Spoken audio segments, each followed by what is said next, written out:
Goeiemôre julle almal. Baie welkom hier by vanoggend se diens. Ek voel gelei deur die Heilige Gees om te sê, ek wil graag vra die liedjie wat ons nou gaan sing is What a Beautiful Name It Is. Is dit nie lekker om die Here te dien nie? So ek voel, daar waar jy is, as jy voel jy wil staan, jou hand in die lug opsit, prys die Here vir alles wat hy vir ons alreeds gedoen het en wat hy nog gaan doen. Hy is 'n God van wonders en niks is by hom onmoontlik nie. So kom ons gee net heeltemal oor aan die Here. Dankie julle.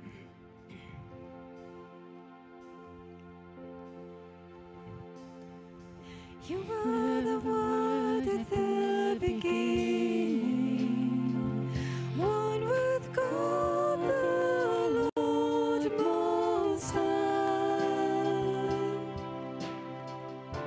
Your hidden glory in creation, now revealed in you, our Christ. What a beautiful name it is! What a beautiful name it is! The name of Jesus Christ, my King. What a beautiful name it is! Nothing compares to this. What a beautiful name it is!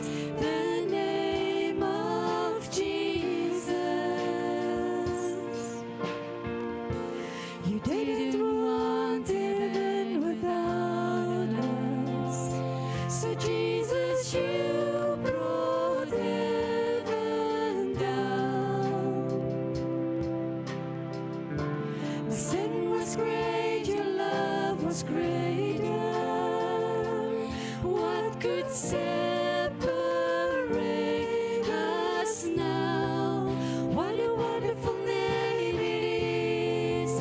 What a wonderful name it is! The name of Jesus Christ, my King. What a wonderful name it is! Nothing compares to this. What a wonderful name it is! The name of Jesus. What a wonderful name it is! The name of Jesus.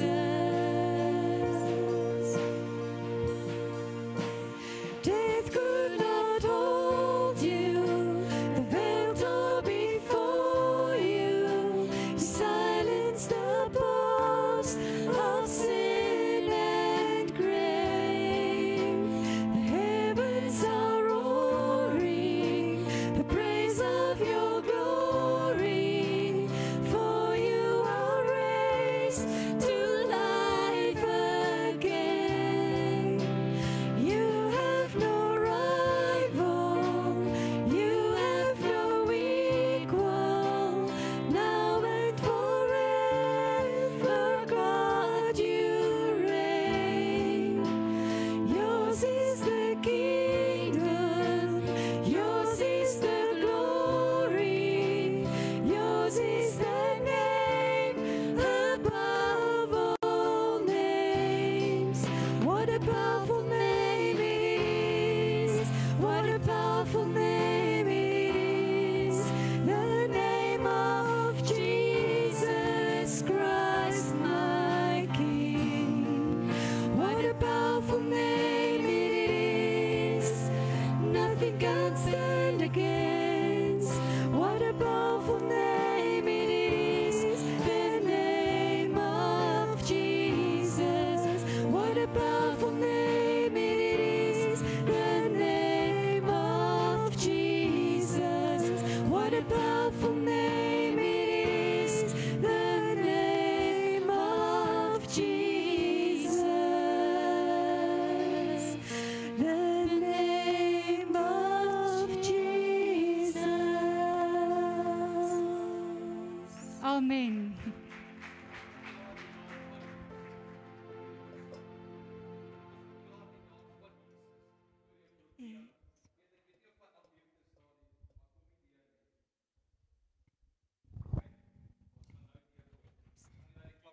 nie, laat ek hierdie enetjie vat. Prys die Here. Ons gaan daai nou uitsorteer. Is jy opgewonde om hier te wees vanoggend? Amen. Loof koning Jesus. Kom ons kerk van die Here. Ek dink ons kan 'n beter lofoffer gee vir die Here vanmôre. Amen. Amen. Amen. Loof koning Jesus. Prys sy naam. Wil jy nie net omdraai na die persoon agter jou en sê ek is opgewonde want die naam van Jesus is oor my lewe. Groet die persoon voor jou, sal niemand agter jou staan nie en dan beweeg jy net 'n ry terug. So Jan, jy kan vir oom Dirk gaan groet daarso. O, jy het. Prys die Here. Prys die Here. As jy bly vanoggend, is daar 'n blydskap in jou hart? Amen. Amen. Ons loof koning Jesus. Ek is bly jy is hier vanoggend en ons gaan rondom die woord van God lekker kuier bietjie later. Geliefde, ek groet jou in die wonderlike naam van die Here, jou verlosser en jou saligmaker. Kan jy dit glo vanoggend? Amen. Amen. Jy kan loof koning Jesus, jy kan vir 'n oomblik jou sitplek inneem. Dan gaan ons net deur die afkondigings hardloop. Ons het ons sonnaskoolmaats vanoggend. Ek sien hulle is nog so 'n bietjie uitgedun, maar daar's van die maatjies se ouers wat gesê het hulle is eers volgende week terug. Hulle werk aan die program vir die 16de November of hulle werk ook aan 'n deel van die program. Ons gaan die 16de November ons Kerssangprogram hê die aand, is om 6:00 die aand. So ek wil elkeen nooi om daardie aand hier te wees. Ek wil jou nooi om iemand saam te bring om hierdie teenwoordigheid of hierdie tyd ook saam in die teenwoordigheid van koning Jesus te geniet. So ons sonnaskoolmaats, julle gaan vanoggend, Zantel gaan hulle nou uit of eers met die worship? Eers met die worship. Gaan al ons sonnaskoolmaats uit. PD het ook vir my gevra dat die tieners, die wat saam met hom wil uitgaan, is welkom. Julle is ook na die worship gaan hulle uitbeweeg, na die worship. So julle gaan nie voor die worship nie, die tieners, julle gaan eers na die worship.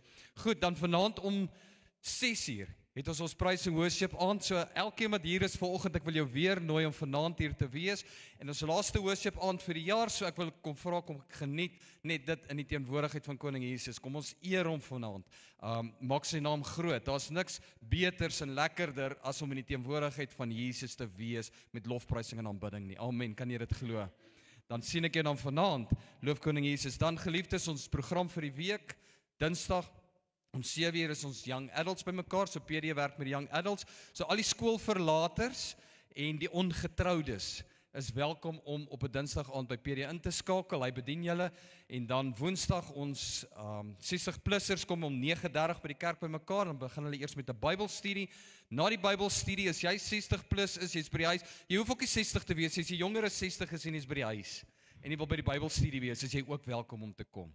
Dis maar net 'n aksie waar die 60-plussers by mekaar kom gewoonlik, want daarna is die goue are, en dan gaan hulle aan met hulle aktiwiteite, maar as jy voel jy wil graag op 'n Woensdagoggend hier wees om 9:30, jy wil meer leer van die woord, jy wil meer leer rondom God se woord, dan is dit die plek om te wees op 'n Woensdag. Prys die Here. En dan Vrydag aand om 6:00 is ons tieners dan weer by die kerk by mekaar. Die Here seën jou. Ek wil voor ons by die voorsang kom, wil ek het gereël, ons matrikulante moet hier wees vanoggend. Nou ons het 2 matrikulante, maar die een meisie kan nou ongelukkig nie hier wees nie, en Leonice is nou die enigste een wat hier is. Ek wil vra, wil jy nie hier voor by my kom staan nie? Maar ek wil elke onderwyseres nooi om hier by haar te kom staan wat vanoggend in die diens is. Is daar van ons onderwysers wat hier is? Sondagskool, Ria, jy kan vorentoe kom, jy's ook 'n onderwyseres. Zantel, jy kan ook hier voorkom staan, jy's 'n sondagskool tannie of juffrou. Hetty, is 'n afgetrede oud onderwyseres, kom staan hier voor. Moenie wegkruip nie. Mariet, jy's ook welkom om hier voor te kom staan om saam met haar te kom bid. Michelle, jy's ook onderwyseres, kom. Wat kruip julle so weg? Is die onderwysers? Ons het 'n groot leemte in onderwysers in hierdie land van ons. Ons net onderwyseresse. Ons gaan vir Leonice bid en ons gaan die Here vertrou dat hy saam met haar gaan wees. Ek weet dit is 'n baie moeilike tyd vir matrikulante wat hulle inbeweeg. Daar's soveel onsekerheid. Hulle weet nie wat vir hulle voorlê nie, maar ons weet dat Leonice, God is met jou. En die werk wat jy insit, die vrugte gaan jy pluk. En jy gaan God eer deur jou studies. En ons gaan die Here vertrou om jou deur te dra in hierdie tyd. En ek wil jy moenie benoud raak nie. Ek weet julle het al reeds begin. So ons is 'n week te laat, maar jy kon nie verlede week hier wees nie. So ons gaan vandag saam met jou bid en dan wil ons jou ook dan net bless met ietsie wat jy saam met jou kan neem terwyl jy dan voorberei. So ek wil vra dat jy saam met my sal opstaan en ons gaan vir haar bid en ons gaan die Here vertrou om haar ook in hierdie tyd deur te dra. Baie dankie Vader vir die liefde die guns en die genade. Dankie dat u in Leonie se lewe ook 'n verskil kom maak het, en dankie dat hierdie dogter by u voete kan kom skaat vanmôre, en haar vertroue, haar hoop, haar alles op u plaas. Vader, ek weet ons leef in tye waar daar so baie jong mense onseker is oor die dag van môre, onseker is oor wat hulle wil doen, maar ek wil kom bid en vra dat u vir Leonie sal kom toemaak met die kosbare liefde, met die genade en die guns, dat onsekerheid en vrees nie deel van haar identiteit sal wees nie, maar dat sy met vrymoedigheid u sal eer deur hierdie studies, en dat hierdie eksamens wat voorlê, Vader, vir haar so gunstig sal wees, dat u haar met die beste daaruit sal bless. Ons eer u daarvoor, en dankie dat haar fokus nie net op u gaan wees nie, maar ook op die werke wat sy gaan doen vir Koning Jesus. Ons eer u daarvoor, in die naam van die Vader, die Seun en die Heilige Gees, bless ons aan nou, in Jesus naam. Amen en amen. Baie sterkte vir jou, en daar's vir jou ietsie om saam te neem. Daar sy, seën vir jou hoor. Dis in die skoolkurrikulum vandag nie 'n plesier om regtig te sien wat gebeur nie, maar ons kan net bid vir ons kinders, en hulle toemaak onder die kosbare bloed van die Here. Ek wil vir Letitia wil gou ietsie sê, en dan gaan ons gou nog 'n gebed doen. Goeiemôre almal, skus. Dis nie iets wat ek gereeld doen nie. Ek kom nou praat nou as uit die hart van 'n ma. Die 15de van hierdie maand het daar baie snaaks en baie, kan mens amper sê, traumatiese ding gebeur. Ons besef nie altyd wat gebed eintlik beteken. Partykeer doen jy dit net uit gewoonte uit. Dit is 'n goeie gewoonte, moenie ophou met daai gewoonte nie. Elke oggend, terwyl ek dan nou werk toe ry, bid ek, pleit ek die bloed van die Here oor my kinders, oor my voertuig, oor alles wat ons besit. Trek die wapenrusting aan, want dit is die belangrikste. Daai aanslag wat jy nie kan sien wat kom nie. Normale dag gaan verby. Jy besef nie hoeveel keer die Here jou beskerm nie. Ek was met my kinders by die mall, onwetend dat ek in 'n blinde area, waar geen kameras enigiets kan sien, gestop het nie. Veilige area op die mall se parkeerterrein, maar uitsig van beskerming. En ek was aangeval. Wat doen die vyand? Hy gryp my kind. Die persone wat ons kom aanval, gryp my kind om my aandag af te trek. Ek was stom geslaan, letterlik, fisies stom geslaan. Ek kon net observeer, ek kon net bid. My kleinste het die grootste geskree. Jy kan dit nooit dink nie, maar wat ek wil deurbring by julle, gebed. Eventueel met lang polisie en ondersoek en alles, het ons bepaal, dit was gelukkig nie 'n, nou kan ek die Afrikaanse weergawe, kidnapping nie. Hulle die poging was nie my kind nie, om te steel nie, dit was die poging om my aandag af te trek met 'n mislukte beroof. Maar die hele storie agter dit is gebed. Moenie laat jou oggende so besig wees, dat jy nie begin met die regte tyd met die Here nie. Dis wat ek vir julle wil deurgee. Onthou om te bid. Moenie te besig raak nie. Gebed is belangrik. Dis waar wat Letitia sê. Moenie by die huis uitgaan die oggend as jy nog nie in die troonkamer was nie. Dis so belangrik om in voering met God te wees. En ons gaan opstaan en ons gaan die naam van die Here groot maak. Terwyl ons gaan sing, gaan ons die offerande opneem. Ons gaan die hofmeesters vra om met te kom bedien. En terwyl ons sing, wil ek vir jou vra, as jy gebed nodig het vir oggend, neem die vrymoedigheid terwyl ons sing om hier na vore te kom. Ons wil jou graag bedien. Marissa, wil jy nie op die spot sit nie, maar sal jy ook hier voorkom staan. Ons gaan vir haar in besonder vertrou. Hulle trou eersdaags en sy moet Pots toe kom. Sy wil Pots toe kom en sy gaan môre vir 'n werksonderhoud. En ons wil die Here vertrou om vir hulle deure oop te maak, of haar deure oop te maak. Ons gaan vir jou bid, maar as jy ook gebed soek vir oggend, by God is niks onmoontlik nie. Amen. Vertrou hom vandag met jou alles. Ons maak die naam van die Here groot. Hofmeesters, julle is welkom om na vore te kom. Ons gaan die naam van die Here groot maak. Hulle gaan julle bedien en ons gaan jou bedien hiervoor. Dankie. Julle kan saam met ons opstaan. Kom ons maak die naam van die Here groot. Die Here is my krag en my beskermer. Hy het my tot al geword. Hy is my God, hom sal ek roem. Die God van my vaders, hom sal ek verhef. Die God van my vaders, hom sal ek verhef. Die Here is my krag en my beskermer. Hy het my tot al geword. Hy is my God, hom sal ek roem. Die God van my vaders, hom sal ek verhef. Die God van my vaders, hom sal ek verhef. Vol lof en dankbaarheid sal ek sing.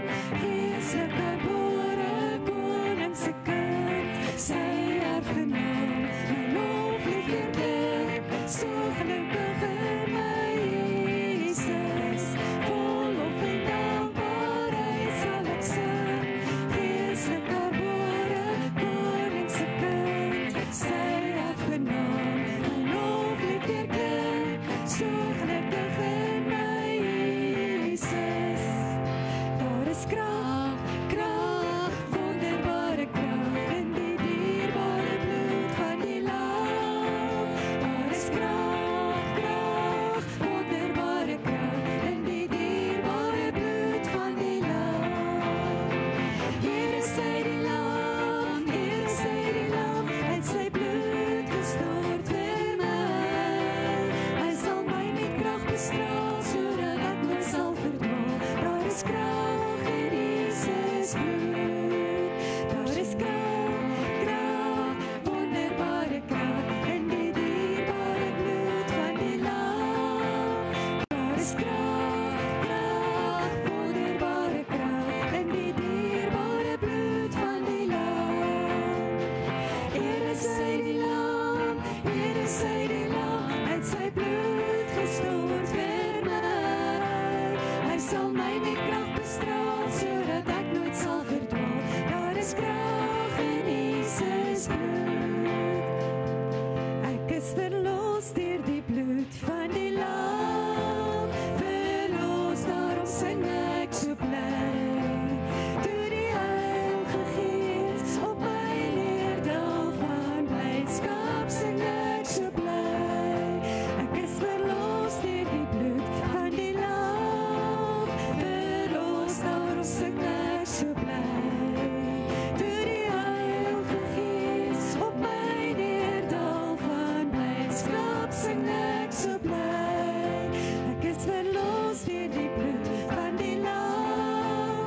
Verlos, daarom sing ek so bly. Toe die Heilige Gees op my neerdal van blydskap, sing ek so bly. Van blydskap sing ek so bly. Kom ons gee die Here net 'n lofoffer vanmôre. Dankie Jesus vir die goedheid. U is groot, u is goed. U is groot, u is goed. En die heelal pas u in die hand.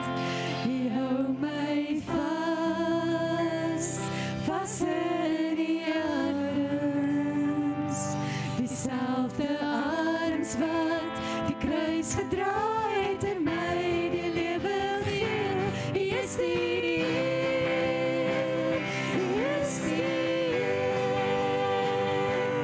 wat u sê sal altyd waar bly.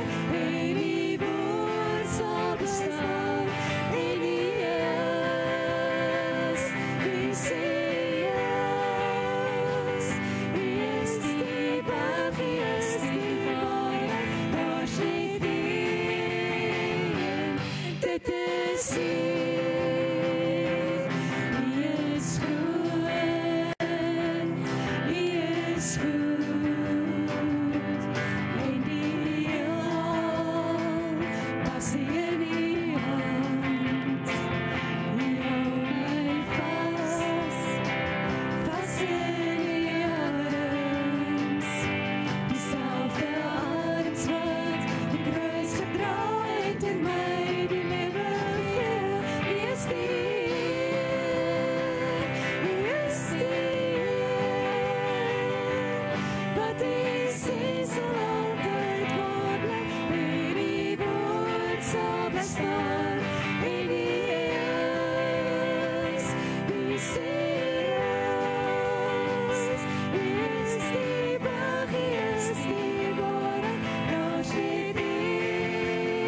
Jesus. Die Sondagskool maatjies, julle kan vir ons uitgaan na julle klassies toe.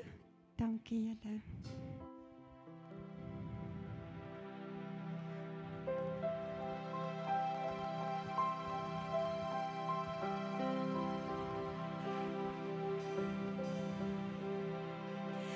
Ons is so oomblik, U is vir altyd, God van die eeuwe, God vir die tyd. Ons is asem, U is vir ewig, U wat ons lief het, altyd getrou. Heilig, heilig, Heer God almagtig, waardig is die Lam wat regeer. Al die lof, aanbidding en ere, kom U toe, o Heer. Kom U toe, o Heer. Ons is gebroken, U die geneesheer, Jesus verlosser, redder en vriend.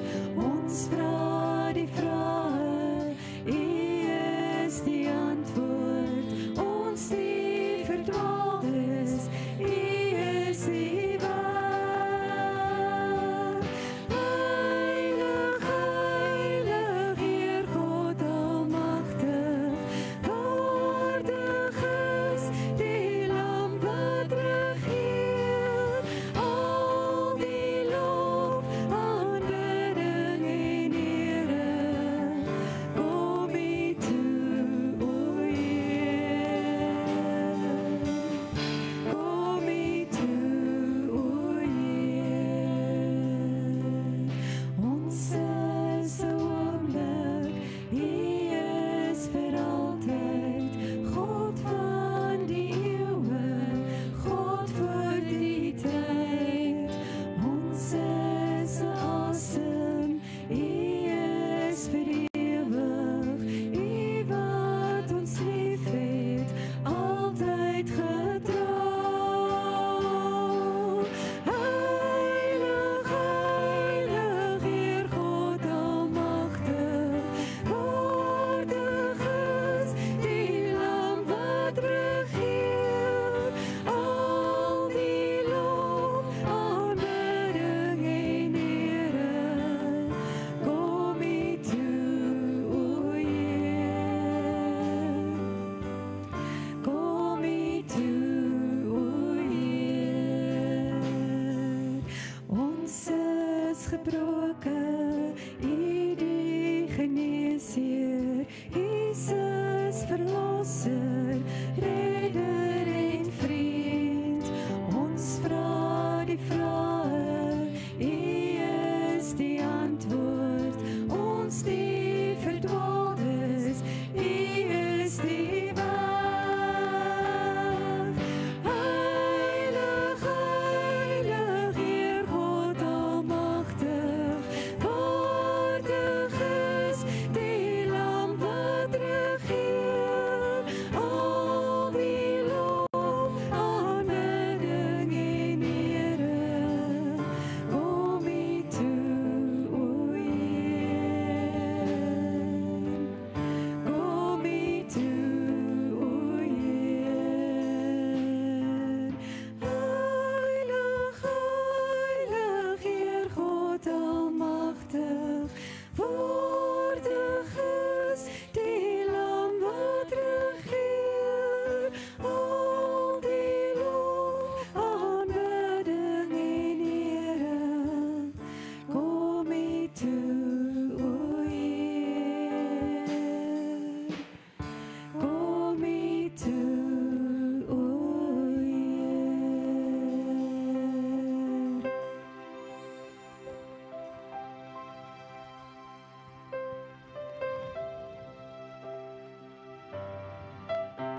Hemelvader, ons aanbid U. Koning Jesus, ons bring lof aan U. Heilige Trooster, ons vereer U. Vir ewig sal ons U naam verhoog.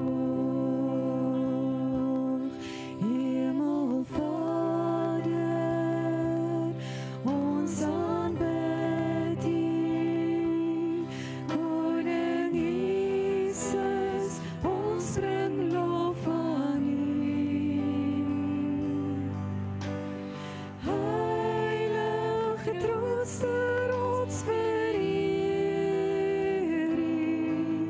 Vir ewig sal ons U naam verhoog. Halleluja, halleluja. Ons buig neer voor U as ons sing. Halleluja, halleluja. Aan die Koning van die eeuwe, amen.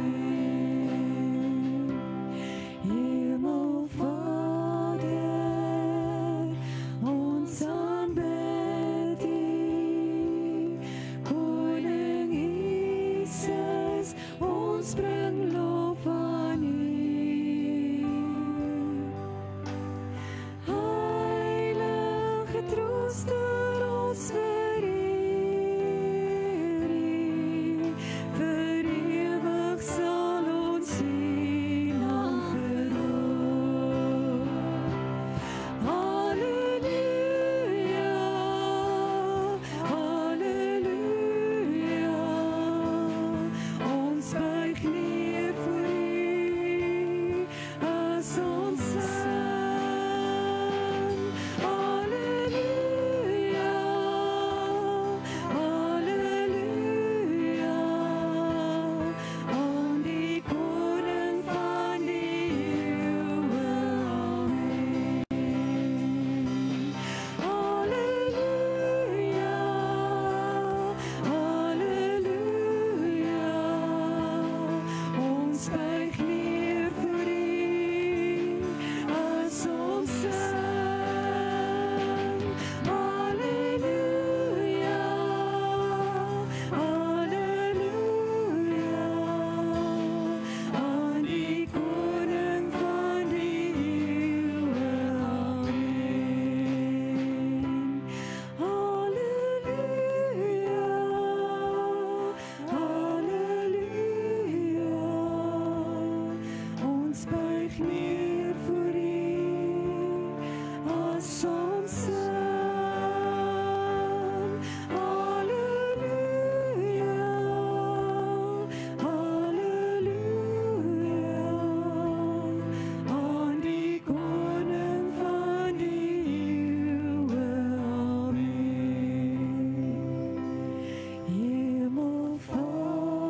Hemelvader, ons aanbid U.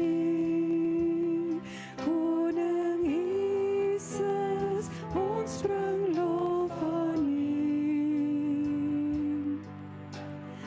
Heilige Trooster, ons vereer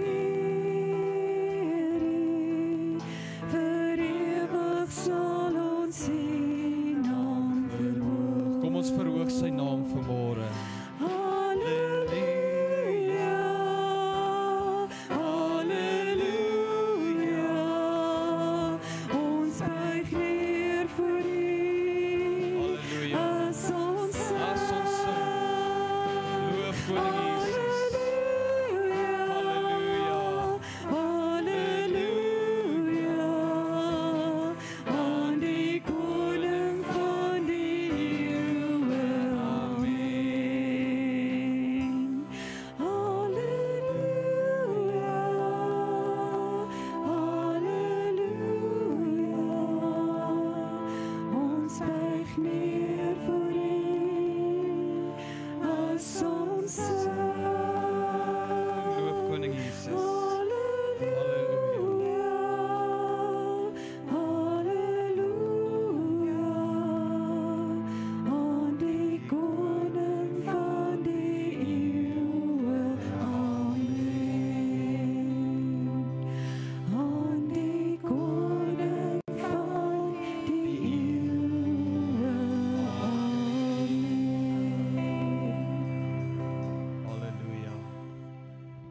Ek wens so jy kon hier voor staan en hoor hoe sing u en vereer die naam van Jesus.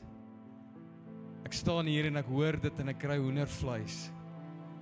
Dan besef ek hoe moet Vader voel vanmôre, soos wat jy sy naam eer en verhoog.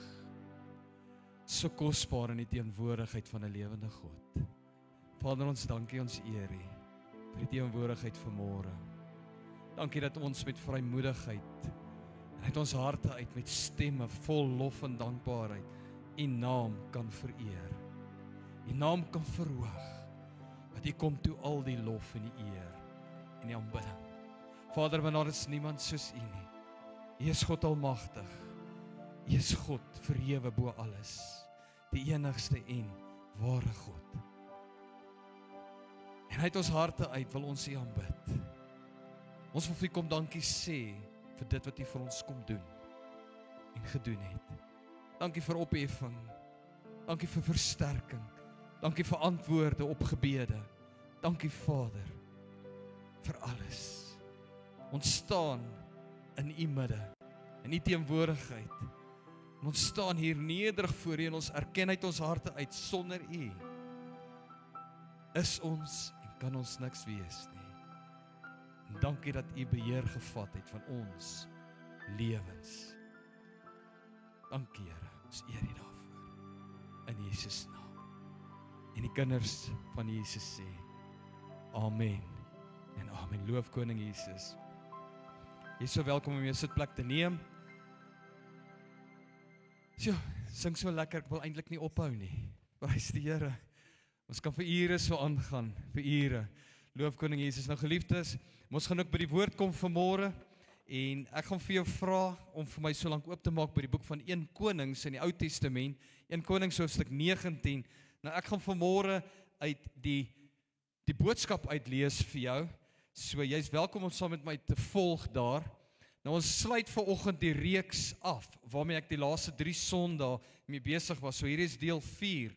En jy sal weet ek het met jou gepraat oor bitterheid en ek het met jou gepraat oor angs en verlede Sondag gepraat oor bekommernis. So ek wil vertrou en glo dat jy het hierdie week wat verby is ingegaan en jy het sonder bekommernis ingegaan. Amen. Jy moet jou nie bekommer oor die dag van môre nie, want die dag van môre sorg vir homself. Prys die Here. En as jy nie die boodskap gehoor het nie, is so welkom om my te vra. Jy kan op YouTube gaan soek my naam op YouTube en al die boodskappe sal daar wees. Jy sal dit vind daar en ons is so dankbaar dat ons ook die platform daar kan gebruik. Maar ek wil nou met jou praat vanmôre oor een Bybelse perspektief of een simptoom, een emosie wat as ons nie bitterheid en bekommernis en angs en hierdie goed in ons lewens gaan uitsorteer en daarmee gaan deel, dan lei dit tot hierdie een groot probleem in 'n ou se lewe en dit is depressie. En 'n mens wil nie so maklik oor depressie praat nie. Dis asof ons dit wil wegskans en sê, maar baie ouens voel dis nie 'n werklikheid nie en dit is net 'n gevoel wat jy jouself mee moet oorkom en jy moet daaroor wees. Nou dit is nie so nie. Depressie is 'n werklikheid. En as jy nie met bitterheid deel met vrees en angs en deel nie met bekommernis nie, dan kan jy in 'n toestand van depressie vasgevang raak. Nou ek wil met jou praat vanmôre wat in jou hart dalk so swaar gemoedsrus het. Voel of jy so donker te hang. Voel of dit so swaar is. Dinge is nie lekker nie. Ek wil met jou praat wat wakker word in die môre en hierdie gewig lê op jou gemoedsrus en dit lê in jou siel en jy kan nie verduidelik hoekom jy voel soos wat jy voel nie. En glo vir my, hier is mense in hierdie diens wat so voel en so wakker word in die aanlyn platform wat ingeskakel is. Hulle kan nie verduidelik hoekom hulle voel soos wat hulle voel nie. Jy wat in die openbaar glimlag tussen mense, maar daar waar niemand jou sien nie, huil jy. Is jy bekommerd? Het jy 'n gemoedsrus wat af is? Hierdie boodskap is vir jou. En as jy iemand ken, hierdie boodskap is ook vir jou, iemand ken met hierdie simptome, dan kan jy uitreik na die persoon en hierdie persoon help en bemoedig. Maar ek wil vir jou sê vanoggend dat hierdie toestand, depressie, is 'n werklikheid. Dis 'n werklikheid in mense se lewens. Dis nie net 'n hartseer gevoel waardeur ek gaan nie. Dis nie net 'n emosie nie, maar dit is soos 'n donkerte, 'n skaduwee wat op jou kom lê en 'n talm daarso. Dis sigbaar. Dis daar. En baie keer as ek hierdie gevoel ervaar, dan weet ek nie hoe om dit te hanteer nie. En dis kom ons na die woord kyk vanmôre. Ons gaan 'n voorbeeld kyk uit die woord. Maar as jy nie weet hoe om dit te hanteer nie, as jy dit jouself identifiseer daarmee vandag en ek wil hê jy moet verby daai punt van ontkenning kyk, as jy jouself identifiseer daarmee vandag, wil ek jy moet hoor vanoggend dat jy is nie alleen nie. Daar's miljoene mense, selfs gelowiges daar buite, wat deur hierdie toestand en hierdie simptome moet werk elke dag. Maar jy is nie alleen nie, ek wil vir jou sê, God sien jou ook raak. God is met jou. Hy sien jou raak in daardie donkerte. Hy sien jou raak in die skaduwee waar jy sit vanmôre en talm. God het nog nooit sy rug op jou gedraai nie. Hy het nog nooit van jou weggedraai nie. Hy is nog met jou elke oomblik van die dag. Ek wil net dit hoor vanmôre en bewus word daarvan. Kyk wat roep Dawid uit in Psalm 42. Het jy geweet Dawid het ook maar deur 'n gemoedsrus gegaan wat nie goed was nie. Mense noem dit depressie vandag. Dawid roep uit, hy sê in Psalm 42 vers 12, hy sê: "Waarom buig jy jou neer, o my siel, en wat is jy onrustig in my?" Ons ken almal baie keer, of baie van ons ken Dawid se verlede, Dawid se geskiedenis, wat het Dawid gedoen? Dawid was nie hierdie soet seun in sy lewe gewees nie. Dawid het baie dinge ver erger gedoen as wat ek en jy dalk vandag gedoen het. Maar hy het nog guns in God se oë gekry. En hy voel op 'n stadium in sy lewe, hy vra homself hierdie vraag, hy vra: "Waarom buig jy jou neer, o my siel?" Hy praat met homself. En dit het al tyd geword dat ons onsself so 'n bietjie moet kastei en aanspreek en hierdie gevoel wat binne in ons is, begin aanspreek. As jy: "Waarom is jy neergebuig, o my siel? Wat is jy onrustig in my? Wat bedryf jou? Wat maak jou bekommerd?" Dawid het nie sy pyn weggesteek nie. Hy het dit erken voor God. Hy het dit voor God gebring. En hy antwoord as volg, en die boodskap wil ek dit vir jou lees. Hy sê: "Vertrou net op God." Eers praat hy met sy siel. Hy sê: "Waarom buig jy jou neer?" Hy verstaan nie altyd hierdie goed wat rondom hom gebeur nie. Dan sê hy vir homself: "Staan op en vertrou net op God. Ek sal hom weer loof, al kry ek swaar. Al is my gemoedsrus nie reg nie, ek sal hom loof." Job is 'n voorbeeld. Julle wat die lewe van Job ken. Hy verloor alles. Hy was so erg depress gewees, hy het selfs die dag van sy geboorte vervloek, toe hy gebore is.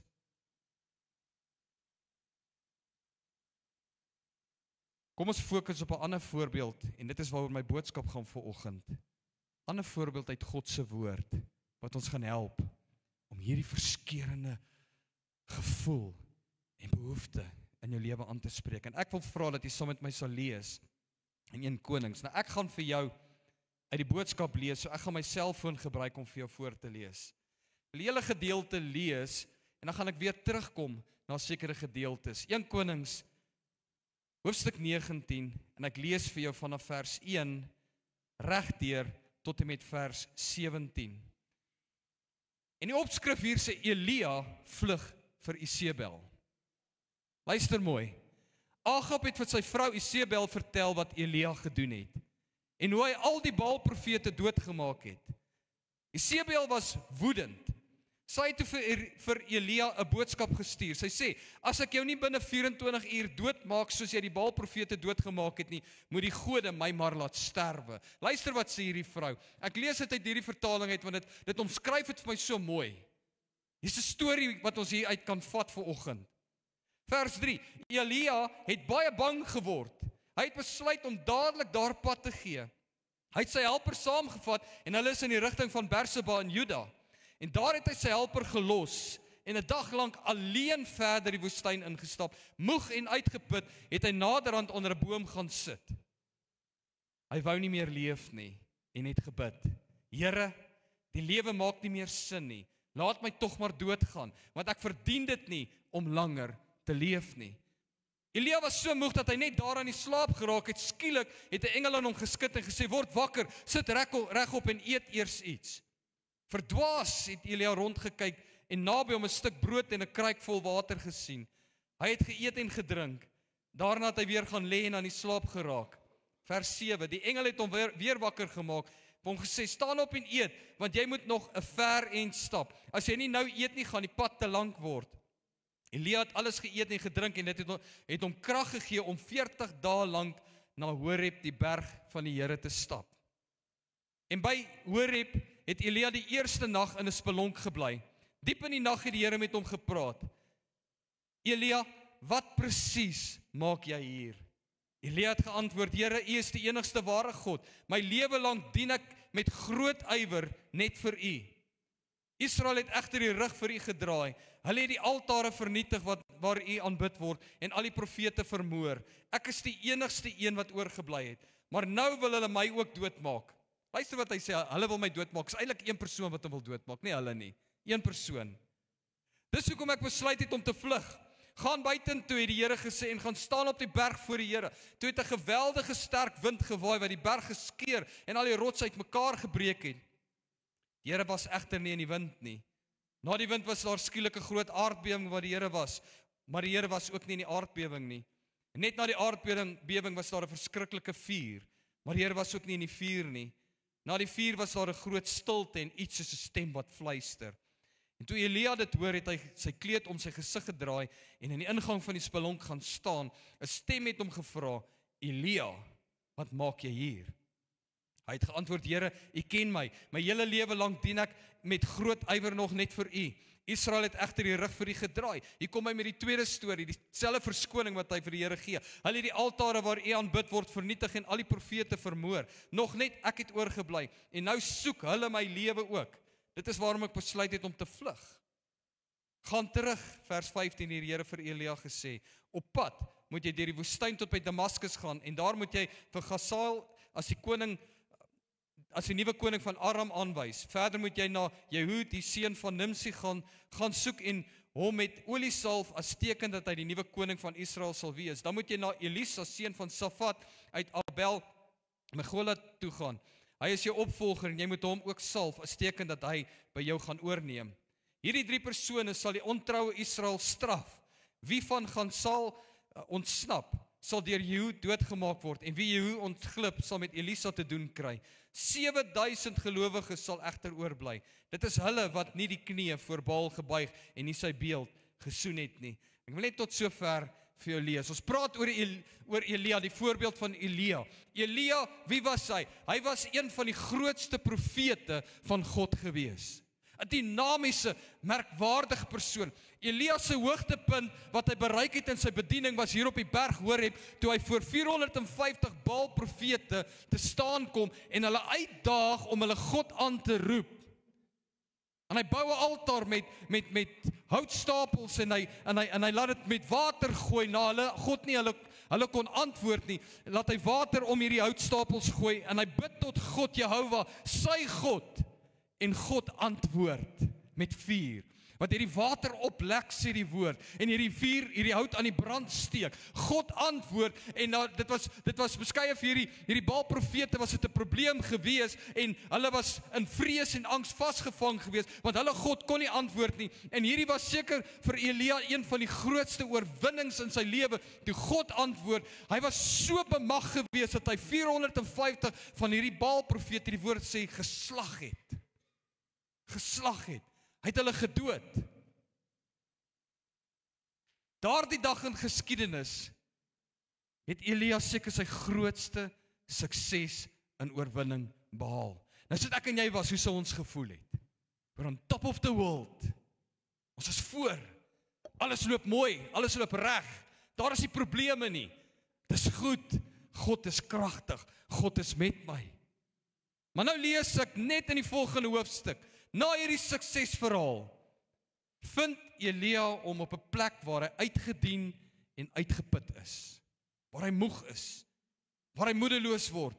Waar dit voorkom of wil voorkom dat hy in 'n donker gat van depressie vervalle geraak het. Ek het dit vir jou gelees en ek wil dit weer vir jou lees. Vers 3 tot en met vers 4. Luister wat sê die woord. Nadat Isebel gehoor het wat met haar profete gebeur het, sê sy, Elia, ek gaan jou doodmaak, want as ek nie met jou kan reken nie, gaan my gode my doodmaak. Nou, as ek en jy was, ons sê nou, bring it on, want ons kyk of jou gode jou gaan doodmaak, bring it on. Dis nie wat Elia sê nie. Elia word bang. Luister wat sê die woord. Hy word bang. Hy het besluit om dadelik daar pad te gee. Hy het sy helper, so hy vat nog iemand saam in die begin en hulle is in die rigting van Berseba in Juda.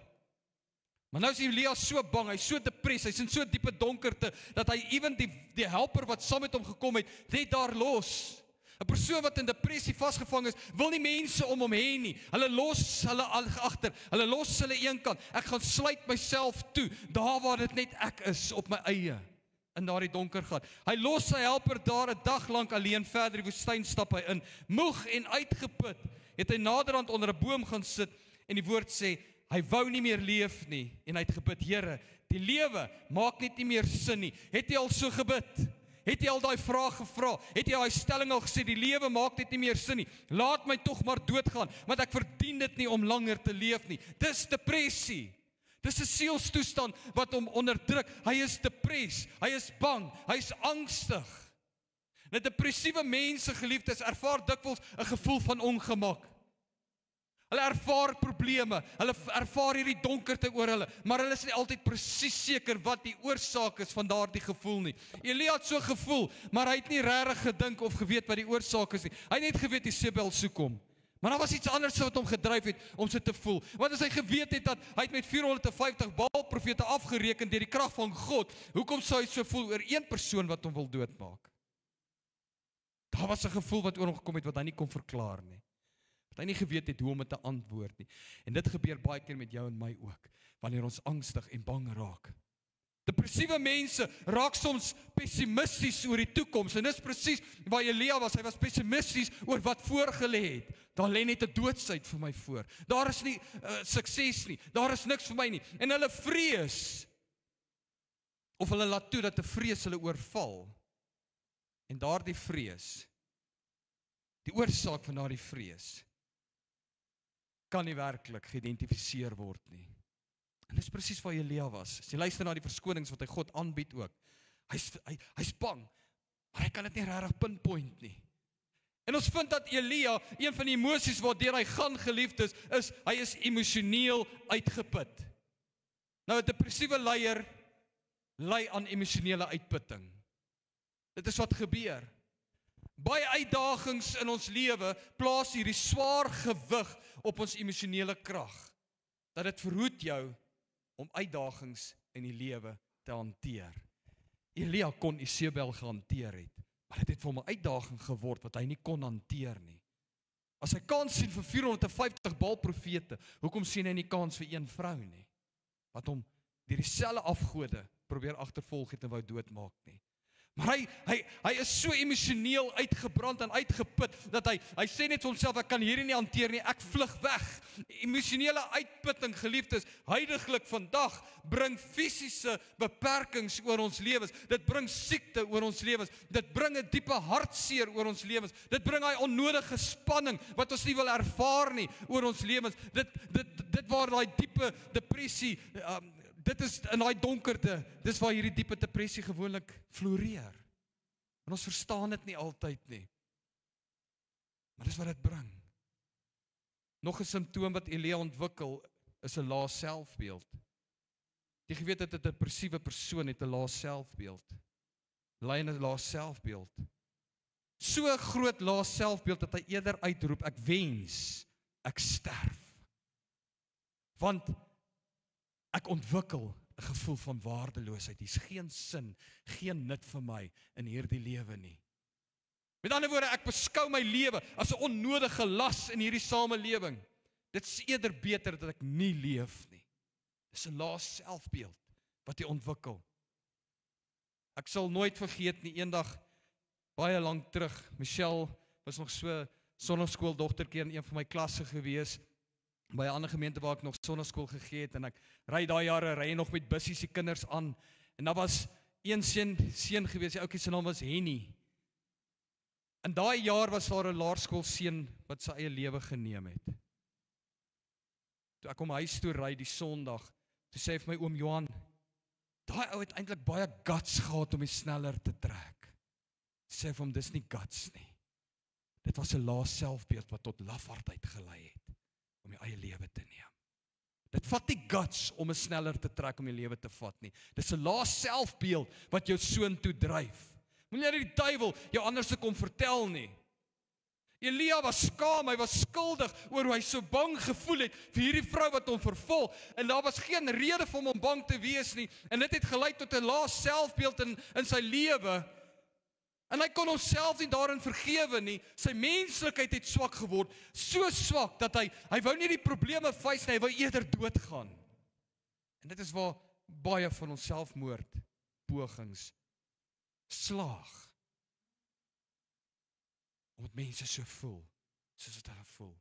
Dis 'n leuen van Satan wat jou agtervolg. En so ontwikkel Elia nog na die lae selfbeeld 'n simptoom van selfbejammering, as jy hierdie gedeelte lees. Het jy geweet dat iemand wat depressief is, soek nie bejammering van ander mense nie. Moet my nie jammer kry nie. Los my net uit. Ek het nie jou nodig om my nie, ek het nie jou bejammering nodig nie, ek het nie jou simpatie nodig nie, ek het nie jou empatie nodig nie, ek wil niks met julle te doen hê nie. Dit is hoe 'n depressiewe persoon optree. Selfbejammering maak dat jy nie hulp van ander wil aanvaar nie. Hy los die werker wat saam met hom gestap het, los hy een kant en hy reis nog 'n dag verder, weg van die een wat naby hom moes gewees het, wat hom kon ondersteun en kon versterk het. Maar hy kies eerder, ek wil sonder jou aangaan. Ek het jou nie in my lewe nodig nie. Moet my nie jammer kry omdat ek vlug en in hierdie toestand is nie. Luister, hierdie werker het geweet hoekom hy vlug. Hy het geweet, Jezebel wil vir Elia doodmaak. Elia het hom saamgevat, maar hy los hom. Moet nie saam met my wees, moet my nie bejammer nie. Ek isoleer my van ander. En so ontwikkel Elia 'n simptoom van eensaam wees en verworpe wees, want dis wat gebeur. As jy jouself bejammer en jy skuif almal uit jou lewe uit, dan kom jy op 'n plek waar jy eensaam is, waar jy jouself net in jou kamer wil toesluit. Jy wil nie eens die gordyne ooptrek nie, jy wil net die hele dag en aldag lê en slaap, en die wêreld moet net om jou vergaan. Dit is waar Elia was. Dis almal se skuld dat ek voel soos wat ek voel. Maar ek kyk nie daar self bietjie self binnekant toe nie. Dis almal se skuld. Ek wil eerder hulle uit my lewe uit skuif. En dan bring depressie 'n gevoel van selfvernedering wat lei tot woede en kritiek teenoor ander. Dis hulle skuld. Dis hulle. Elia, as jy verder lees, sal jy sien hy blameer almal wat hulle rug op God gedraai het. Dis hoe hy dit sien, dis hoe hy dit ervaar. Almal, terwyl hy net vir een vrou wegvlug, die Baalprofete is geslag, het almal die Baalprofete aangehang en in hierdie afgode betrokke geraak. Hulle het hulle rug op God gedraai. Hulle wil my doodmaak. Hulle is teen my. Hulle sien nie die son op my oor my kop opkom nie. Dit is die verskoning wat Elia aanbied hierso. En nou is dit hulle wat my wil kom vernietig. Eensaam en verworpe kruip hy in hierdie grot weg waar hy homself bevind, geliefdes, en hy wens net hy wil sterf en hy probeer die res van sy ellendige lewe bestaan om te slaap. Dis wat hy doen. Hy is moeg, hy wil net gaan slaap. Soveel so dat God 'n engel moes stuur om hom wakker te maak, sê, jy's flou, jy's swak, jy moet opstaan, jy moet eet. Maar moenie in my kamer inkom nie, daar waar ek nou myself isoleer, moet my nie kom pla nie. God stuur juist iemand om jou op te help, en te sê, staan op en versterk jouself, geliefdes. Eensaam, verwrokke en verworpe, kruip in 'n grot weg. Maar ek lees uit hierdie gedeelte, dat Elia was nie alleen nie. Jy is nie alleen vanmôre nie. Ek wil jy moet dit hoor vanoggend. Al het dit vir ons so gevoel, al voel dit vanoggend vir jou, ek is alleen in hierdie situasie, en ek weet nie hoe ek hier gaan uitkom, ek wil eerder sterf. Jy's nie alleen nie. Uitgeput en oorweldig deur al sy emosies, met 'n alleen gevoel, geliefdes, het God nog nooit sy rug op Elia, die profeet, gedraai nie. Al het hy in 'n mate van ongeloof weggehardloop. God het hom nog nooit verag nie. God, die skepper en onthouer van hemelal, die heelal, geliefdes, reik uit na hom. Dring deur hierdie duisternis van die grot, van die gat, waarin hy sit. God dring deur jou toestand vanmôre. God is vanmôre daar om deur hierdie skaduweeagtige gevoel wat jy het, hierdie depressiewe siel wat jy ervaar. God is vanoggend daar om deur dit te dring, geliefdes, en met jou te praat uit sy woord uit. God stuur hierdie engel om vir Elia wakker te maak, om hom te voer en vir hom te sê, staan op en beweeg. Hy is daar om in die stilte van sy gemoed, nie in die storm nie, nie in die aardbewing nie, nie in die vuur nie, maar in die stilte, in die kalmte, in die koelte, in die stilte van sy gemoed, 'n waarheid aan hom te kom openbaar. Hy is daar vanmôre om buite die storm, buite alles wat heers in jou lewe wat jou dryf tot waar jy is vanmôre, is hy daar om sagmoedig en geduldig en altyd teenwoordig tot jou deur te dring en iets aan jou te openbaar. Kom ons kyk na die terapie wat God gee. Ek lees weer vir jou vers 5 tot en met vers 8. Elia was so moeg dat hy net daar in die slaap geraak het. Hy wil net slaap. Skielik het 'n engel aan hom geskud en gesê, word wakker, sit regop en eet eers iets. Verdwaas het hy rondgekyk en naby hom 'n stuk brood en 'n kruik vol water gesien. Hy het geëet en gedrink, daarna het hy weer gaan lê en aan die slaap geraak. Die engel het hom weer wakker gemaak. Hy sê, staan op en eet, want jy moet nog 'n ver end stap. As jy nie nou eet nie, gaan die pad te lank word. As jy nie eet nie, gaan jy verswelg in hierdie situasie waarin jy sit. Dit gaan nie vir jou beter raak nie. Elia het alles geëet en gedrink en het hom krag gegee om 40 dae lank na Horeb, die berg van die Here, te stap. God het hom so aangedoen met krag. Hy het in hierdie 40 dae nie nodig gehad om weer te eet nie. Hy was so versadig met God se teenwoordigheid en God se heerlikheid dat hy het opgestaan en hy het beweeg. Gedronge deur dit wat God wil hê hy moet doen. En dan by die Horeb het Elia eerste nag in die spelonk gebly. Nee, ekskuus, hy het ek vir jou gelees. Ek wil eintlik vers 11 vir jou lees. Daarby, toe hy by Horeb kom, sê die engel vir hom, gaan buitentoe, of die Here, gaan buitentoe. Het die Here gesê, gaan staan op die berg voor die Here. Toe het 'n geweldige sterk wind gewaai wat die berge geskeur en al die rots uitmekaar gebreek het. Die Here was egter nie in die wind nie. Na die wind was daar skielik 'n groot aardbewing, maar die Here was ook nie in die aardbewing nie. Net na die aardbewing was daar 'n verskriklike vuur, maar die Here was ook nie in die vuur nie. Na die vuur was daar 'n groot stilte en iets soos 'n stem wat fluister. Toe Elia dit hoor, het hy sy kleed om sy gesig gedraai en in die ingang van die spelonk gaan staan. En 'n stem het met hom gepraat en kalm met hom gepraat. Elia, wat maak jy hier? Eerstens sien ons God se terapie. God stuur mense na jou en my toe om ons te help. Hy het 'n engel gestuur om hom wakker te maak. 'n Engel om die waarheid in hom te openbaar en sê, Elia, jy sit hier, maar jy moenie hier wees nie. Skud jouself reg, eet, versterk jouself. God het begrip met jou en jou toestand vanmôre. En hy weet wat jy nodig het, geliefdes. Hy ken jou storm, hy ken die aardbewing, hy ken die vuur om jou. Hy weet hoe jy dink vanmôre, hy weet wat jy nodig het. En Elia ontvang hier uit God se opdrag, spesifieke opdragte wat hy moes doen. Elia hoor die volgende, hy sê, staan op. Skud jouself reg en sorg vir jouself. As jy moet wag vir iemand anders om jou te kom optel, gaan jy lank wag. As jy jouself so verberg. Dit moet die binne gebeur. Jy moet die keuse maak vanmôre om uit jou omstandighede uit op te staan en sê, no longer gaan hierdie toestand my onderkry nie. Ek gaan opstaan en ek gaan eet. Want niemand anders gaan namens jou opstaan nie. Jy moet opstaan. Die Bybel sê vir my dat elke een werk sy eie heil uit. Ken God in al jou weë en hy sal jou planne en jou paaie vir jou gelyk maak. Nou as jy hom nie ken nie, gaan jy hier bly gesink sit. Jy gaan nie opstaan nie. In ander woorde, staan op. Versorg jouself. Eet. Geliefde, wat doen 'n depressiewe persoon gewoonlik? Depressie bring hierdie maniese verlamming oor jou menswees. Dat jy jou daaglikse basiese take verwaarloos, jy wil nie daarin engage nie, jy wil nie daarmee betrokke wees nie, dit lei by jou werk, dit lei jou familie lei, jy hou op eet, dis wat hier gebeur het. Ander weer ooreet hulle, dis ook 'n simptoom, maar in Elia se geval het hy ophou eet, so hy het krag verloor, hy kon nie aangaan nie, en nou moet hy aangesê word, voed jouself, voed jouself. God wil jou vandag deur sy woord versterk. Voer jouself met die woord van God as jy nie goed hier binne voel nie. Eet uit die woord van God. Moenie jouself uithonger nie. Want as jy nie jouself na die woord van God keer nie, gaan jy in hierdie gat bly. En jy gaan nie daar kan uitkom nie. God wil jou versterk deur sy woord vandag. Eet sy woord en jy sal vind dat die Here is na aan die wat gebroken van hart is. Hy is naby aan jou. Jy sal vind as jy die woord begin eet, dat die Here red die wat in hul gees verpletterd voel. Dis 'n belofte uit sy woord uit, geliefdes. Hier kom nog 'n belofte wat ek vir jou wil gee.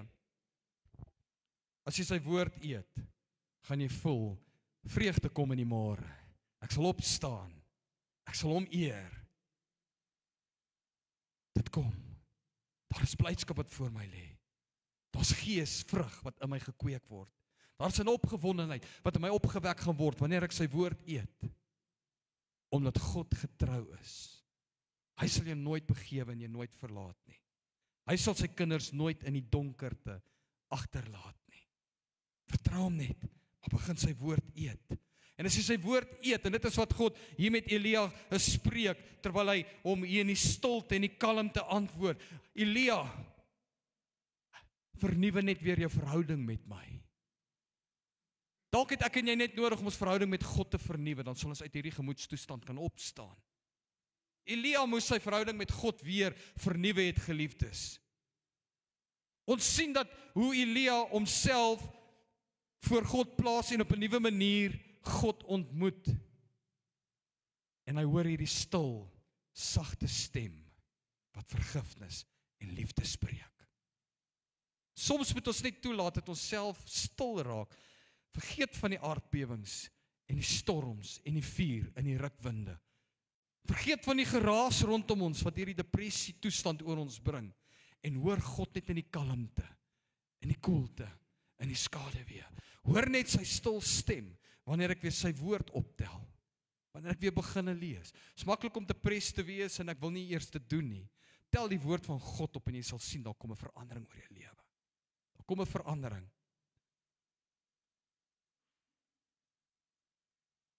Al voel jy depressief vandag, geliefdes, wil ek jou herinner dat God is nog steeds by jou. En dat hy het 'n woord vir jou. En jy moet hy woord ontvang. Hoekom ek so kan sê is ek was self daar gewees 'n paar jaar gelede. Daar was baie storms in my lewe wat my verblind het dat ek self net wou sterwe. Was dit nie vir God se hand gewees het ek al met 'n voertuig voor 'n ander voertuig ingery op 'n snelweg. Dis waar ek was. Want ek het gevoel ek ag nie die moeite werd om te leef nie. Deur alles waartoe ek moes gegaan het. Ek was daar, maar ek moes stil raak en ek moes weer God se stem opnuut hoor.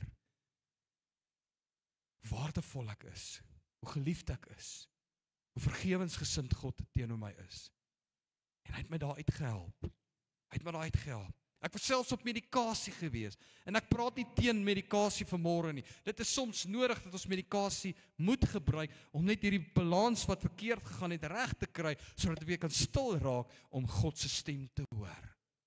En wanneer jy daai stem hoor, en jy verander weer hier binne, dan sal God jou ook help om van die medikasie af te kom. En so het God my gehelp. Maar dit moet vat 'n inspanning en 'n keuse hier van binne. Ek moet die besluit maak. Ek moet opstaan. Of ek kan soos Elia besluit, ek wil net lê en slaap. Dan stuur God soms mense om jou net bietjie wakker te skud en te sê, hey, dis nie hoe jy moet wees nie. Dis nie hoe jy moet voel nie. Dis nie hoe jy moet dink nie. Staan op. Versterk jouself. So wat kan jy doen om God se stil en sagte stem te midde van jou toestand te hoor, geliefdes? Jesaja 61 sê die volgende. Hy gee ons 'n kleed van lof in plaas van 'n gees van wanhoop. So wat kan jy doen? Beoefen aanbidding. Leef in aanbidding.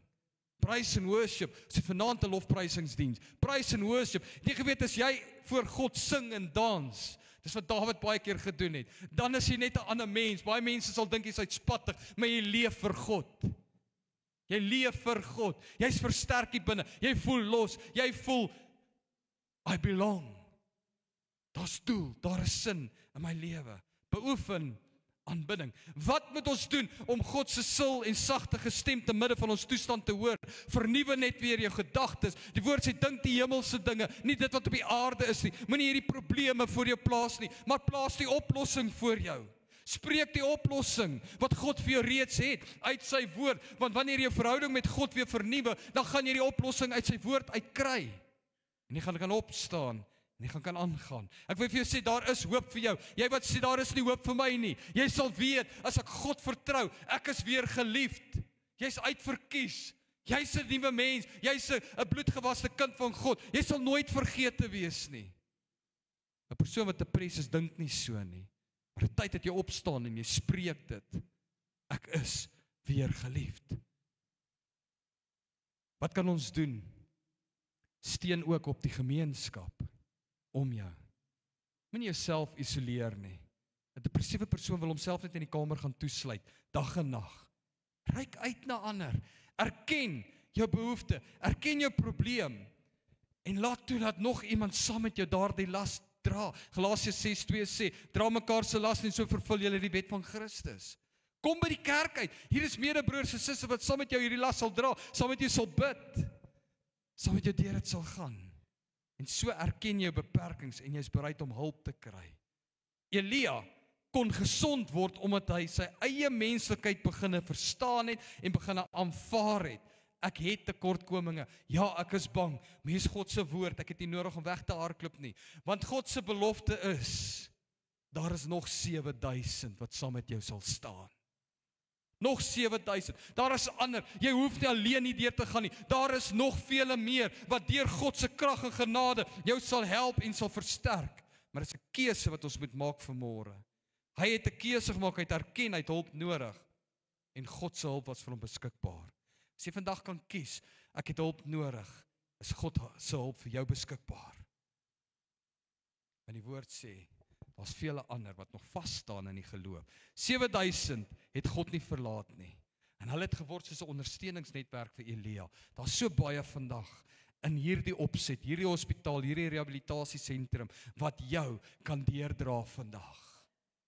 So baie. En daardie ondersteuningsnetwerk was vir Elia so voordelig geweest. Al het hy dit nie erken in die begin dat hy dit nodig gehad het nie. En daar het hy opdragte uitgevoer, toe hy daar weg is. Hy het die konings gaan salf, hy het Elisa geroep as sy opvolger vir hom. En daar was nog 7000, en ek dink Elia se sukses van daar was nog groter gewees as die 450 Baal profete op die berg Horeb. Wat kan jy doen? Ek het nou daarin gevat ook, daar is 'n sleutelkomponent ook vir hulp. As jy voel niks in niemand werk en dit kan nie gebede werk nie. Want dit gebeur baie keer dat ons bid en ons bid en ons bid, maar antwoorde kom nie. Sê dat ons ongelowig is nie. Dis nie dat ons ongelowig is nie. God stap saam met jou in 'n seisoen en hy wil jou iets leer. Hy wil jou iets leer, maar ons moet ook erken dat nog 'n sleutelkomponent is. Dan moet jy by mediese hulp ook uitkom om jou te help. Voor ek in depressie vasgevang geraak het, het ek nooit geglo in dit nie. Ek het gesê, dis 'n kopding. Jy moet jou kop reg kry. Dis nie die waarheid nie. Jy kan dalk so dink vanmôre tot jy self daardeur gaan. Dan sal jy ervaar, jy het hulp nodig van medies ook. Soms het jy medikasie nodig om hierdie chemiese wanbalans reg te stel, sodat jy ook die deurbraak kan kry wat God vir jou wil gee. En baie keer kom Satan en hy verblind ons so dat ons nie daai deurbraak kry nie. Dat God gebruik ook medies deesdae. Hy sê in sy woord, die wat siek is gaan na die geneesheer. Hy gebruik ook medies. Ons het te lank gepreek, ja, jy moet pille weggooi en jy mag nie dit en jy mag nie dat nie, want jou geloof is te swak. Dis nie die waarheid nie. Want Jesus self het gesê, die wat siek is, gaan na die geneesheer. Ek glo in die krag van gebed. Ek glo in krag van vrymaking. Maar God gee ook ander hulpmiddels om ons te help. Gebruik dit wys, gebruik dit reg. Vertrou God om jou deur hierdie proses te vat, om jou gesond te maak, en hy gaan jou ook help om daarvan af te kom soos hy my gehelp het. Wanneer jy lig sien, soos Elia lig gesien het, dis wanneer die hulp kom. Dis wanneer jy veranderinge kan deurgaan. Dis wanneer jy jou verhouding met God versterk. En mag jy lig sien vanmôre. Jy wat dalk vir jouself sê, ek sit in hierdie gat, mag jy lig sien vanmôre. En God in alles aangryp. Om deur hierdie donker tonnel te kom, sodat jy in die stilte en die kalmte sy stem kan hoor. Omdat jy kind van God is, kan jy hoop hê vanmôre. Ek sluit hiermee. Jy kan hoop hê. Omdat daar vir jou ook hulpbronne beskikbaar is uit God se woord, kan jy in hoop leef vanmôre. Jy hoef nie depressed te voel nie. So staan vanmôre op soos Dawid sê, spreek jou siel aan en sê ek sal hom nog loof. Hy is my God. Hy is my hoop. Sê vir jouself vanmôre, jy wat hier ongemaklik voel in jou binneste, sê, my hoop is nog in God. Spreek dit vanmôre. Dis 'n positiewe belydenis. Dood en lewe, sê die woord, lê in die mag van die tong. Wat jy spreek. Sê vanmôre, hierdie vallei waardeur ek gaan, dis nie my einde nie. Dit is my getuienis in wording, want God bring vir my verlossing. Amen, kan jy dit glo vanmôre? Gryp God in sy waarheid vanmôre, gryp hom in sy volheid en ervaar hoe hy jou gemoedsrus, jou sielstoestand ook gaan verander. Mag God jou help as jy vanmôre daar sit. Mag God jou help as jy hierdie boodskap uitgaan op die aanlyn platform. Mag God jou help vanmôre as jy iemand ken wat daar sit vanmôre om met die regte raad, die regte hulp na daardie persone toe te gaan en te sê, dis nie verby nie. Hou moed. God bly in beheer. God het jou nie so geskep nie. Hy het 'n antwoord vir jou. Staan op. Skud jouself af. Dis wat Dawid moes gedoen het toe hy sy seun verloor het, die seun wat in sonde gebore is. Die woord sê hy was in rou gewees, in sak en as. Jy kan dit gaan lees en toe die kind sy asem uitblaas en die diensknegte by hom kom, toe vra hy, is hy dood? Hulle sê ja. En die woord sê hy het opgestaan. Hy het homself afgeskit. Hy het hom gaan afwas. Hy het skoon klere aangetrek. Hy het geëet en hy het tempel toe gegaan. Hy het uit sy depressie uit opgestaan en hy het God gaan dien en God gaan aanbid. Verhewe bo ander, of bo alles. God is verhewe bo alles. En dit is wat jy moet doen vanmôre. Staan op, skud jouself reg, beklee jouself, voed jouself, beklee jou met Christus, voed jouself met die woord en gaan aanbid hom. Mag God jou seën vanmôre. Wil jy nie jou oë vir 'n oomblik sluit nie? Ek gaan jou nie in die verleentheid stel. Karin, jy mag maar vir my kom speel, baie saggies asseblief. Ek gaan jou nie in die verleentheid stel om vir jou te vra wie het nou 'n depressiewe gevoel oor hom nie. Jy weet, God weet. Jy ervaar dit al verlang dalk hierdie donkerte in jou. God weet, hy ken jou hart beter as jouself. Maar uit hierdie boodskap uit vanoggend sê God se woord, ek is vir jou. Ek is by jou. Ek is met jou. Staan op. Maak die besluit, nou maak die keuse vandag. Jy kan besluit om jy nog steeds self te isoleer van alles en almal en jouself te verberg. Jy kan jou nie vir God verberg nie. Elia het gedink hy kan hom vir almal verberg, maar God was daar. Hy het deurgereik tot hom toe. God is daar vanmôre in jou gemoedere, in jou hart vanoggend. En hy kan deur, hy reik uit na jou, hy reik deur, hy dring deur tot jou. Kan jy jou hoop in God plaas vanoggend te midde van jou toestand? Kan jy vanmôre sê, though I walk through the valley of darkness, God is with me. Die stok en die staf, die is met my. U vertroos my, u versterk my. Maak nie saak hoe diep jou vallei is vanoggend nie. God is daar. Jy mag dalk sê, Johan, jy verstaan nie my toestand nie. Jy verstaan nie wat hulle aan my gedoen het en my gedryf het om te wees waar ek is nie. Ek verstaan nie, jy is reg. Maar God verstaan. En God weet. Hy het 'n antwoord vir jou. Die antwoord is, vertrou hom. Jou enigste anker, jou hoop. Jesus Christus.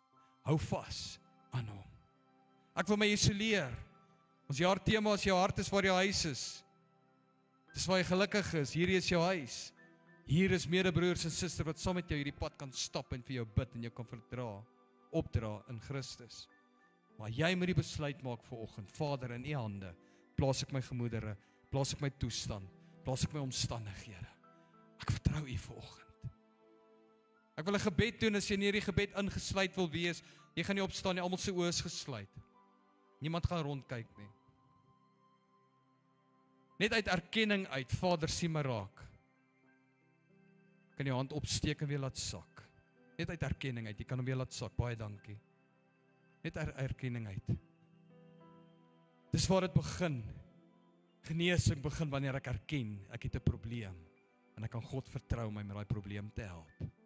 So nog iemand in hierdie gebed ingesluit wil wees, ek gaan dit nie uittrek nie, dan kan jy net jou hand weer opsteek en laat sak en dan gaan ek bid. Vader, U het die hande gesien vanmôre.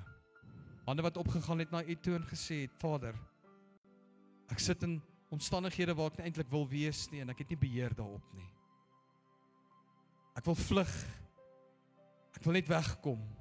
Ek wil net 'n uiting soek. Ek weet nie wat ek kan doen nie. Maar ek wil U kom vertrou met volle vertroue, omdat U in beheer is van my lewe. Om met hierdie krisis te kom deel. Vader, die krisis in harte vanmôre. U het dit gesien. Op die aanlyn platform is al krisisse, mense in hierdie gebed ingeskakel wil wees. Here, U ken hulle harte. Mag ons behoeftes voor U nou neerlê en toelaat dat U vir ons die antwoord gee. Vader, ons verwag nie aardbewings en storms en skerings en rukwinde nie.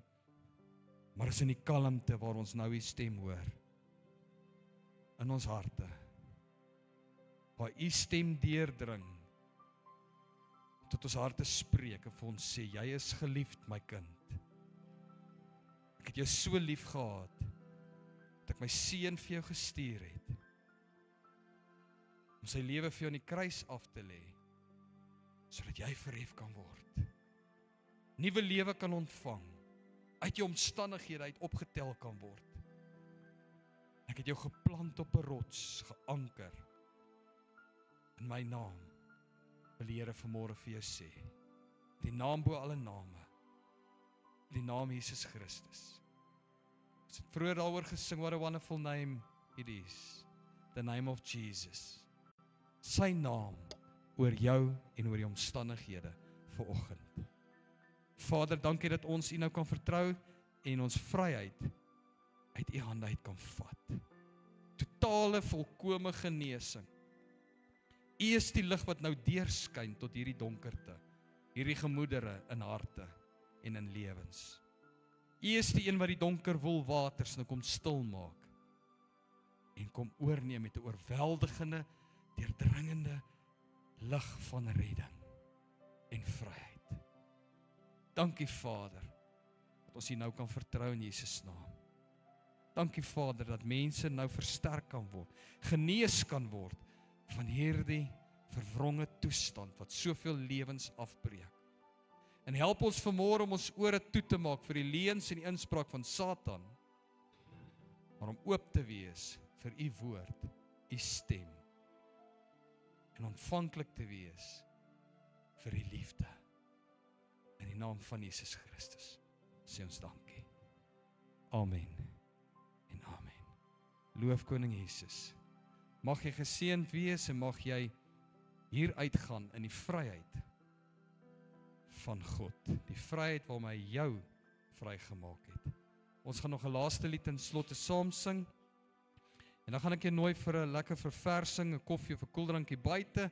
Kom ons kuier saam met mekaar. Fellowship in Christus is ook belangrik. Loof Koning Jesus. Die Here seën jou.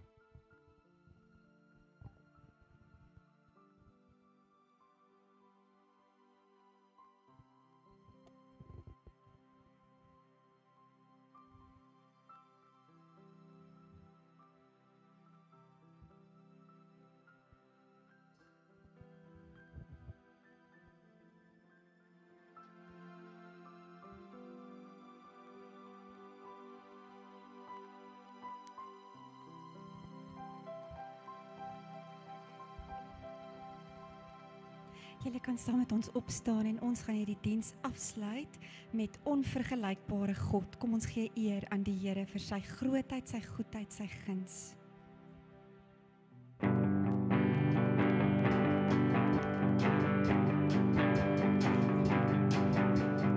Wie is 'n God so sien? Wie kan vergelyk? Wie het die grootste naam en stel die grense van die oseaan? Wie kan oor sy groot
sluit net die oë en ons sluit hierdie diens af.